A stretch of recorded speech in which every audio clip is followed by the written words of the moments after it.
FORA.tv. The world is thinking. How would a psychologist perhaps work with some of these features? Well, a lot of narcissistic people, they love to tell you about themselves. They're quite garrulous. Yeah, they love to explain things to you. Because you're stupid, you're an idiot. Let me tell you how it really is, mate. That's the attitude. So you get them to talk. You play dumb. You sort of appeal to that narcissistic need to impress you. And that's what we advise the investigators and the examiners to do. Not we, psychologists. To actually get them to pander to this narcissism. And once people get talking, they tend to say a lot more than they intended to. Have you noticed that yourself at parties? Yeah, we all do, don't we? We all go home thinking, oh God, what did I really say? Well, the same with criminals as well. They have this potential to do that as well. So you set it up, and you might, in an examination or investigation, make sure there's an attractive young female there in the room. It could be the person asking the questions, or it could be just sitting in the background looking admiringly at them. And they're playing to an audience, and of course that's narcissism in action there. They may not tell you anything worthwhile, but there's a good chance they'll probably tell you more than they intended to. And that little thing that they think was unimportant might be that little piece of the jigsaw that investigators find absolutely crucial. Psychopathic traits, we've all heard about psychopaths in the workplace. Everyone you don't like is a psychopath these days, isn't it? Yeah. I don't get on with my boss, they're a psychopath. It's something more than that. I mean, it's a severe psychological problem. It's not an insanity, it's about personality.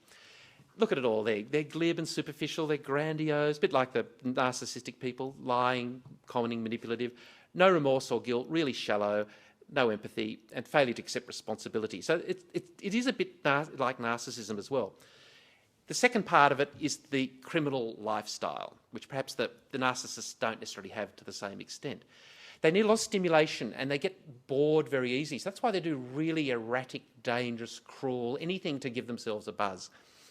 They're parasites as well. They don't control themselves very well. Promiscuous sexual behaviour, lack of realistic long-term goals, etc. So yet again, with the people who've got the psychopathic traits, yet again, they make it easy in some regards to be exploited at a psychological level because their behaviour is all over the place. So eventually, in their criminal enterprises, things are going to start to unravel because they don't have any loyalties, they don't have any sense of control, they don't care, they have no anxiety, they have no guilt. So in some regards, they are out of control and they eventually implode themselves. So a psychologist might help an investigator to identify those traits which be the ones that they should be watching out for this person's sort of ultimate demise psychologically. But because they are cruel and callous and cold and use fear and manipulation, they are also very powerful as well because people will kowtow to them. Right, so what do we do as an investigative psychologist? You advise the investigators how to approach the target. Are they narcissistic? Are they this? Are they that? Who else to approach in the network? Because you've already built up that sociogram, in the hierarchy, who has it in for that person? Who has it in for the target? Who's this target? Whose wife has this target slept with? There's a good start, isn't it? There's someone who's willing to point the finger at them. And you've probably heard this through telephone intercepts and other kinds of approaches. So this is where you can get that information. Which investigators will work best with the target, whether make a young female, older male, etc.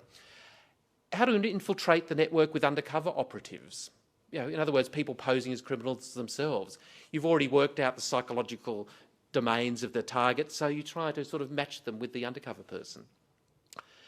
How to set up the examination process, how to set up the room, whether to make it more intimidating for somebody, make them scared, or make them feel comfortable. Some people operate under fear, some people they're much more likely to tell you things when they're feeling comfortable. What to disclose to them, what you know and what you don't know. And which buttons to press and which ones to avoid, and indicators of deception. So these are all things that psychologists might be able to help the investigator with.